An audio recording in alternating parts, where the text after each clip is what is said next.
Welcome to our channel triple M entertainment YouTube channel. ఈరోజు మనం హైడ్రా అనే పేరైనా కానీ తెలంగాణలో మాత్రం normal people, middle class peoples మాత్రం ఎగరేసి మరీ కొడతారు.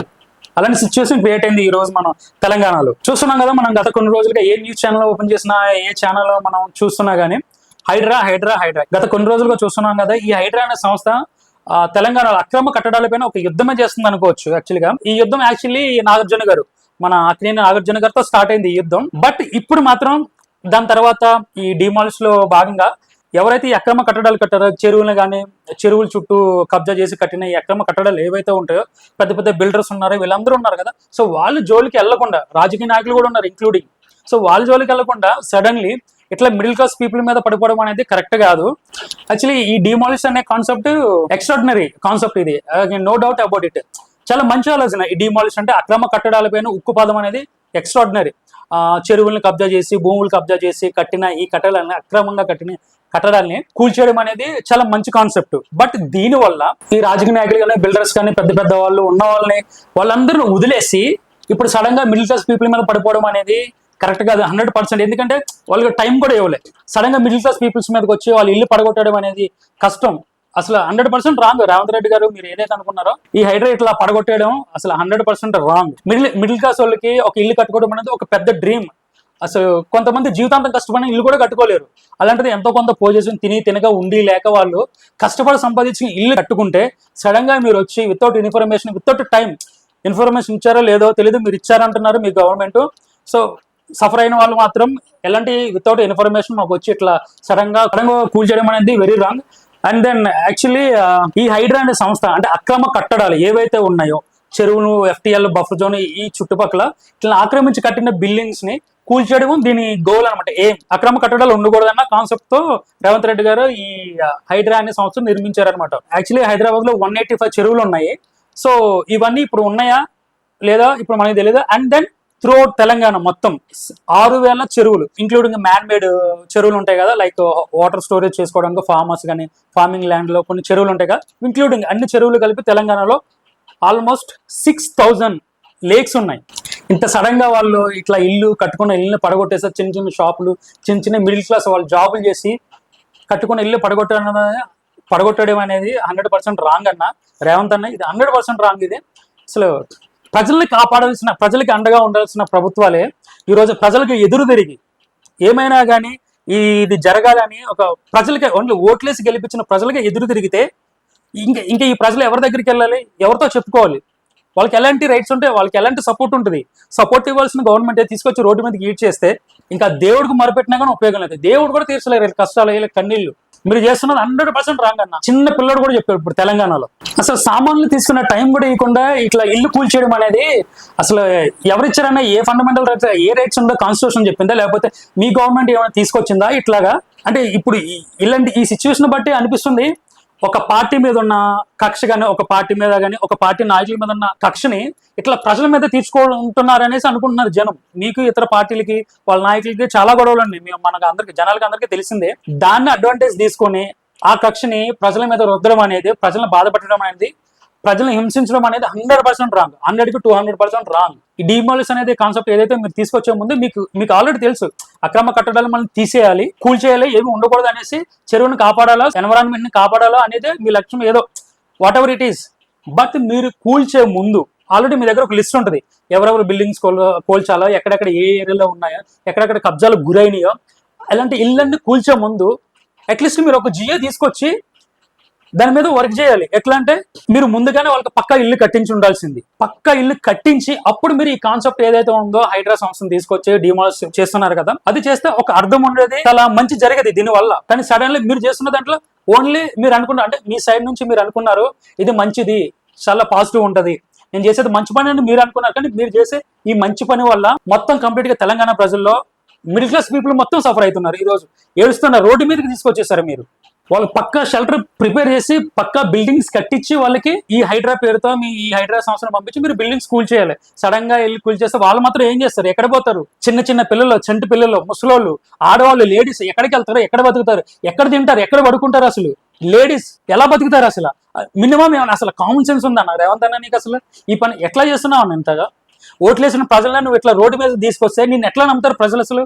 అసలు ఎట్లా నమ్మాలి? ప్రజలు నిన్ను నమ్మి ఓట్లేస్తే ఇప్పుడు నువ్వు లిటరల్లీ అంటే ఎట్లా ఉందంటే అన్నం పెట్టిన చేతిని నరికేయడం అంటే ఇదే. ప్రజలు నిన్ను నమ్మి ఏదో చేస్తావు, వాళ్ళ లైఫ్ని వాళ్ళ బతుకులను మారుస్తావు, మాకు అండగా ఉంటావు అని చేస్తే నిన్ను ఓట్లేసి గెలిపించి సీఎం అనే పదవి నీకు హోదాని కట్టబెడితే ఈ రోజు ఆ ప్రజలను పట్టించుకోకుండా వ్యవహరించడం అనేది 100% రాంగ్. వాళ్ళకన్నిటికీ కారణం ఓన్లీ నువ్వే. హైడ్రా కాదు, ఇంకా ఏ గవర్నమెంట్ కాదు, నీ government, Congress government and belongs to only Revanth అన్న. వాళ్ళు జీవితాంతం దాచుకున్న డబ్బులన్న, జీవితాంతం కష్టపడి సంపాదించుకున్న ఇల్లు, ఆస్తి, వాళ్ళకున్న ఆస్తి ఇల్లు అన్న, వాళ్ళకి బ్యాంక్ బ్యాలెన్స్ ఉండవు, ఏముండవు. మిడిల్ క్లాస్ పీపుల్స్ కి ఎట్లా పడగొడతాను అసలు ఆలోచించకుండా? ప్రజలనే జాలి దయ ఏమి లేదా నీకు? అసలు రోడ్డుకి లాగేసావన్నా నువ్వు తెలంగాణ ప్రజల్ని, నమ్మించిన ప్రజల్ని చాలా మోసం చేశాను. వచ్చిన ఈ 10 నెలల్లో చాలా మోసం చేస్తావు. మిడిల్ క్లాస్ కష్టాలు నీకేం తెలిసాయన్నా? హ్యాపీగా మంచి ఏసీలో పుట్టినావు, ఏసీలో పెరిగినావు, మంచి సెక్యూరిటీ, మంచి లగ్జరీ లైఫ్ ఉంటుంది నీకు, విఐపీ ట్రీట్మెంట్ నీకు ఎక్కడికి వెళ్ళినా. మిడిల్ క్లాస్ వాళ్ళకి అట్లా కాదు కదా. పని చేసుకుంటేనే వాడు కూడు, ఆ చిన్న వ్యాపారం చేసుకుంటేనే వాడు కూడు, కూలి పనికి వెళ్తేనే వాడికి కూడు ₹1 వస్తుంది. ఏం అర్థం లేదు. నువ్వు అసలు ఏం చేస్తున్నావో నీకు కూడా అర్థం కావట్లేదన్న. ప్రజల కోసం యుద్ధం చేసేవాడిని రాజు అంటారు, ప్రజల కోసం నిలబడేవాడిని లీడర్ అంటారు. అలాంటిది ప్రజల మీద యుద్ధం చేస్తే లీడర్ అనాలా, లేకపోతే పిచ్చోడు అనాలా, మెంటలోడు అనాలా? ఎట్లా ట్రీట్ చేయాలి తెలంగాణ ప్రజలు? ఏ విధంగా సీఎం అవుతావు అన్న? ఈసారి ఎట్లా నువ్వు లీడర్ అవుతావు? సీఎం అయితే అవ్వచ్చు కానీ మంచి లీడర్ అయితే కాదన్న. నువ్వు ఎట్లా లీడర్ అవుతావు? లీడర్కు ఉన్న లక్షణం ఏంటంటే ప్రజలకు ఏదైనా అపాయం వచ్చినప్పుడు, ప్రజలకు ఏదైనా ప్రాణం మీదకి వచ్చినప్పుడు తన ప్రాణం కూడా అడ్డేసి నిలబడాలి. అది లీడర్కు ఉన్న ఒక్క లక్షణం. The best quality of the leader. కానీ ఒక్కసారి ఆలోచించావన్నా, నేను ఏం చేస్తున్నాను, ఇది కరెక్టా రాంగ్ అని ఆలోచించావు? అసలు దీనివల్ల ఎవరు ఎఫెక్ట్ అవుతారని ఆలోచించారా? లేదు. ఆలోచిస్తే ఈ సిచ్యువేషన్ ఇంతవరకు రాదు, ఇంతమంది సఫర్ గారు, ఇంతమంది రోడ్డు మీదకి రాదు. మీ ఆలోచన కరెక్టే, మేము యాక్సెప్ట్ చేస్తాం. అక్రమ కట్టడాలపైన ఉక్కుపాదం అంటే ఈ కబ్జా చేసిన భూముల్ని మళ్ళీ గవర్నమెంట్కి తిరిగి అప్పచెప్పాలన్న ఆలోచన చాలా మంచి ఆలోచన మీరు చేస్తున్నారు. కానీ మీరు వెళ్తున్న ఈ వే ఏదైతే ఉన్నదో 100% రాంగ్. మీరు ఈ ట్రీట్ చేసే, దీన్ని ఇంప్లిమెంట్ చేసే ఈ విధానం ఏదైతే ఉన్నదో 100% రాంగ్. ఇది 100కి 200% రాంగ్. మేబీ మిస్కమ్యూనికేషన్, లేకపోతే అంత ఎక్స్పీరియన్స్ లేదు కాబట్టి, మీకు ఇప్పుడే నిన్న కాక మొన్న వచ్చారు కాబట్టి, సీఎం అయినారు కాబట్టి మేబీ తెలియకపోతే, నీకు ఎవరైనా కమ్యూనికేట్ చేయట్లేదో, ఇదంతా మిస్కమ్యూనికేషన్ అవుతుంది. ప్రజల్లోకి రండి, ప్రజల్లోకి వచ్చి ఏం జరుగుతుంది, దీనివల్ల ఏంది అని ఒకసారి ప్రజల్లోకి వచ్చి చూస్తే మీకు అర్థమవుతుంది వాళ్ళ బాధ ఏంటి, వాళ్ళ కష్టం ఏంది. తెలంగాణ ప్రజలు చూస్తున్నారన్న, 100% చూస్తున్నారు, ప్రతిదీ అబ్జర్వ్ చేస్తున్నారు. డెఫినెట్ గా you have to face the consequences some of the day. ఒక రోజు వస్తుంది, consequences you have to ready to face it. అది దగ్గరలోనే ఉంది. ప్రజలు తిరగబడే రోజు అతి దగ్గరలో ఉందన్న. అది మీ గవర్నమెంట్ కి చాలా ఎఫెక్ట్ పడుతుంది. కాదన్న, ఒక పార్టీ మీద కోపం, లేకపోతే ఒక లీడర్ మీద ఉన్న కోపం ఇట్లా ప్రజల మీద చూపించడం కరెక్ట్ కాదన్న. ఇది 100% రాంగ్. ఇది మీరు చేసేదంతా, దీనికి అసలు ఒక సబ్జెక్ట్ లేదు, ఏమీ లేదు. అసలు మీరు ఏం చేస్తున్నారో, ఎందుకు చేస్తున్నారో మీకే తెలియట్లే. ఓట్లేసిన ప్రజలకి ఏమైనా సమాధానం చెప్తారని మీరు ఈరోజు అసలు సమాధానం చెప్తున్నారు? ప్రెస్ మీట్కి వచ్చి చెప్తున్నారు ప్రజలకి. ఇంతమంది ఏడుస్తున్నారు, ఇంతమంది రోడ్డును పడిపోయారు, ఎంతమంది శాసనాలు పెడుతున్నారు తెలుసా మీకు? మీరు నాశనం అయిపోవాలని, నీ గవర్నమెంట్ ఉండకూడదని, నువ్వు వేస్ట్ గడవని. తప్పు కాదు ఇట్లా చేయడం. వాళ్ళకి ఏం సమాధానం చెప్తావు? నిన్ను నమ్మి ఓట్లేసిన ప్రజలకు ఏం సమాధానం చెప్తావు? అక్రమ కట్టడాలు ఇప్పుడు కాదు కదా జరిగింది, అక్రమ కట్టడాలు ఇప్పుడు నుంచి కాదు కదా జరుగుతున్నవి. లాస్ట్ మనం బ్యాక్ చూసుకుంటే ఒక 30 years బ్యాక్ నుంచే ఉన్నాయి కదా. అందులో majority of the government me Congress government ఉంది కదా. మీ సీనియర్ నేతలు ఉన్నారు ఇప్పుడు హైదరాబాద్లో, ఈ తెలంగాణలో. కబ్జాలు చేసింది కానీ, లేకపోతే ఏం చేశారు కానీ, పెద్ద సీనియర్ మీ కాంగ్రెస్ లీడర్లు మాత్రమే ఉన్నారు. భూ కబ్జాలు ఇవన్నీ. సో మీ గవర్నమెంట్ వచ్చింది కదా, మరి ఎందుకు వాళ్ళని పట్టించుకోవట్లేదు?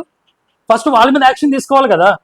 తెలుగుదేశం పార్టీ సీనియర్ నేతలు కూడా ఉన్నారు కదా, కాంగ్రెస్ సీనియర్స్ నేతలు, వీళ్ళందరినీ వదిలేసి మిడిల్ క్లాస్ పీపుల్స్ మీద పడడం ఏంది? ఫస్ట్ వాళ్ళని టచ్ చేయాలి. నీ పార్టీ వాళ్ళని, నీ పార్టీ సీనియర్ నేతల్ని. పెద్ద వాళ్ళు ఉన్నారు, జుట్లు పండిపోయి మీసాలు ఎండిపోయిన వాళ్ళు ఉన్నారు తెలంగాణలో. మీరు ఫస్ట్ దీని మీద ఒక జియో తీసుకొస్తే చాలా బాగుండేది. జియో తీసుకొచ్చి అసలు ఈ ల్యాండ్స్ ఫస్ట్, అంటే ఇప్పుడు నుంచి కాదు కదా, 30 years నుంచి కూడా అప్పుడు స్టార్ట్ చేయాలి. మీరు ఇప్పుడు వచ్చి ఇప్పటికిప్పుడు ఈ బిల్డింగ్లు పడగొట్టేస్తానంటే కరెక్ట్ కాదు కదా. మీరు ఈ డిమాలిష్ చేయడం అనేది మంచి పద్ధతి. బట్ ఈ అక్రమాల్లో ఇప్పటికి గురవ్వలేదు కదా. ల్యాండ్స్, చెరువులు ఇప్పుడు కాదు గురైనాయి, 30 years నుంచి కూడా ఉన్నాయి కదా. అప్పుడు ఆ ల్యాండ్స్ ఎవరు అమ్మారు, ఎవరు సంతకాలు పెట్టారు, ఎవరు పర్మిషన్ ఇచ్చారు? అందులో జీహెచ్ఎంసీ ఉంటుంది, పంచాయతీ ఉంటుంది, మున్సిపాలిటీలు ఉంటాయి, అన్ని ఉంటాయి, రెవెన్యూ డిపార్ట్మెంట్ ఉంటుంది, విఆర్ఓలు ఉంటారు. వీళ్ళందరినీ కూడా ఎంక్వైరీ చేసి లోపలేసేయాలి.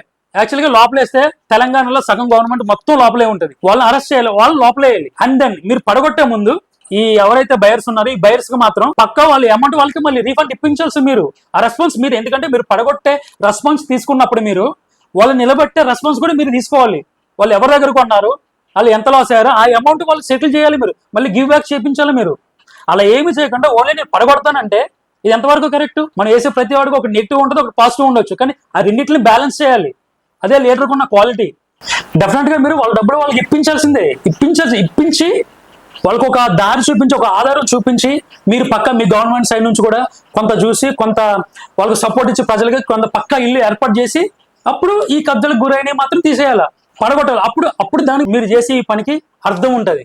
ఇప్పటికైనా మించిపోయింది లేదన్నా, ప్రజలు ఆల్రెడీ తిరగబడిపోతున్నారు. మీకు ఎలాంటి సపోర్ట్ ప్రజల నుంచి దొరకదు. మీరు ఇలాగే కంటిన్యూ చేసుకుంటా పోతే, నేను ఎవరి మాట ఏమన్నా సీతలాగా నేను బిహేవ్ చేస్తాను, నాకు నచ్చింది నేను చేస్తాను, ప్రజలు ఏమైపోయినా పర్లేదు, ప్రజలు నాశనం అయిపోయినా పర్వాలేదు, వాళ్ళు రోడ్డు మీదకి వచ్చిన వాళ్ళు తినకపోయినా, లేడీస్ ఏమైపోయినా కానీ, ఎలాంటి పరిస్థితులు ఎలాంటి సిచ్యువేషన్లు ఫేస్ చేసినా కానీ నేను ఇలాగే ఉంటా, నాకు నచ్చింది నేను చేస్తానంటే మాత్రం 100% తెలంగాణలో మళ్ళీ బై ఎలక్షన్స్ వస్తాయి. ఈ గవర్నమెంట్ పడిపోవడానికి 100కి 200% గ్యారంటీ. ఇలాగ కంటిన్యూ చేస్తానంటే మీ గవర్నమెంట్ ఉండదు. ఇప్పుడే కాదు, ఇన్ ద ఫ్యూచర్లో ఏ జన్మకు కూడా తెలంగాణలో కాంగ్రెస్ జెండా అనేది ఎగరదు. ఎగరనివ్వకుండా చేసే బాధ్యత ప్రజలు తీసుకుంటారు. డెఫినెట్ గా మీరు చేసే పని అలాగే ఉంది, తలతోక లేకుండా. ఏ జన్మలోనూ మీ పార్టీ రాదు, గెలవడానికి ఆస్కారం కూడా లేదు తెలంగాణలో. అలాంటి సిచ్యువేషన్స్ తెలంగాణలో వస్తాయి, ప్రజలు తీసుకొస్తారు. దయచేసి ఇప్పుడు కానీ మెలుకోండి అన్న. రేవంత్ అన్న అసలు ఏం చేస్తున్నారో రియలైజ్ కాండి. ప్రజలకి నేను ఏం చేస్తున్నా, న్యాయం చేస్తున్నానా, అన్యాయం చేస్తున్నానా, వాళ్ళకి న్యాయం చేయండి. ఇప్పుడు వరకు చాలా అన్యాయం జరిగింది, రోడ్డు మీదకి వచ్చేసిన ప్రజలకి న్యాయం చేయండి. ఇప్పటికైనా మించిపోయింది లేదు. లేకపోతే డెఫినెట్ గా అర్ధాంతరంగా తెలంగాణలో బై ఎలక్షన్స్ వస్తాయి. మీ గవర్నమెంట్ 100% పడిపోద్ది. అండ్ మీరు నిజంగానే గెలవాలి అనుకుంటే మాత్రం ప్రజలకు న్యాయం చేయండి. మీరు ప్రజలకు న్యాయం చేస్తేనే గెలుస్తారు, మీరు కంటిన్యూ అవుతారు. ప్రజల్ని గెలిపించాలన్నా ప్రజలకు అండగా ఉండాలి. ప్రజల్ని ఇట్లా దారుణంగా రోడ్డు మీదకి లాగకూడదు. ఓటేయడం వాళ్ళు చేసిన తప్ప. వాళ్ళు ఓటేసి గెలిపించి నిన్ను సీఎం అని చేస్తే ఎవ్వరు దీన్ని వదలరానని తెలంగాణ ప్రజలు. అసలు ఇది ఎందుకంటే కుటుంబాలు రోడ్డు మీదకి వచ్చేసి కన్నీళ్లు, వాళ్ళని పట్టించుకున్న, అరే ఆగండి, మేము సామాన్లు తీసుకుంటాం, ఒక 10 నిమిషాలు ఆగండి, సామాన్లు తీసుకుంటాం అంటే సామాన్లు ఇవ్వకుండా ఈ హైడ్రా, ఈ కమిషనర్ ఎవరైతే ఉన్నారో రంగనాథ్, మినిమం కామన్ సెన్స్ లేకుండా మాత్రం బిహేవ్ చేస్తున్నాడు. ప్రెస్ మీట్లు అడుగుతుంటే మన రంగనాథ్ గారిని ఏమంటున్నారంటే, ఓవైస్ ఉమెన్స్ కాలేజ్ ఎందుకు మీరు ఇప్పుడు వరకు పడగొట్టలేదు? అది యాక్చువల్గా చెరువు మధ్యలోనే ఉంది కదా, చెరువును మొత్తం పూర్తి చేసి కట్టారు కదా, దాన్ని ఎందుకు అలాంటి పెద్ద బడవాళ్ళని, పెద్ద రాజకీయాలను ఎందుకు మీరు ఎక్స్క్యూజ్ చేశారు? మిడిల్ క్లాస్ పీపుల్స్ ని ఎందుకు మీరు ఇట్లా టార్గెట్ చేశారని మీడియా పీపుల్స్ అడిగితే, హైడ్రా కమిషనర్ ఎవరైతే ఉన్నాడో ఏమైనా సమాధానం చెప్తున్నారంటే, వీళ్ళందరికీ భయపెట్టడానికే ఈ బిల్డింగ్లు పడగొడుతున్నారు. అంటే మిడిల్ క్లాస్ పీపుల్స్ పడగొట్టడం, ఈ వీళ్ళని భయపెట్టడం అనమాట.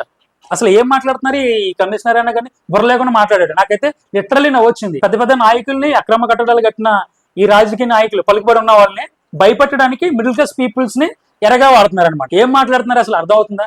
ఇప్పటికన్నా రేవంత్ అన్న మేల్కో. సో కంబ్యాక్ కేసీఆర్ అనేసి వైరల్ అవుతుంది, చూసుకోండి. ఇది మీకే, మీ గవర్నమెంట్ కి 100% లాస్. జీవితంలో మళ్ళీ కోలుకోలేరు. ఒకసారి దెబ్బ పడితే మాత్రం, ప్రజలు కొట్టే దెబ్బ జీవితంలో మీరు ఎప్పుడు కోలుకోలేరు. అండ్ జై Hind. Please watch, subscribe, share, like, comment. ప్రతి ఒక్కరు మీ ఒపీనియన్ ని కామెంట్ రూపంలో చెప్పండి. ఇది 100% రాంగ్, కరెక్టా కాదా?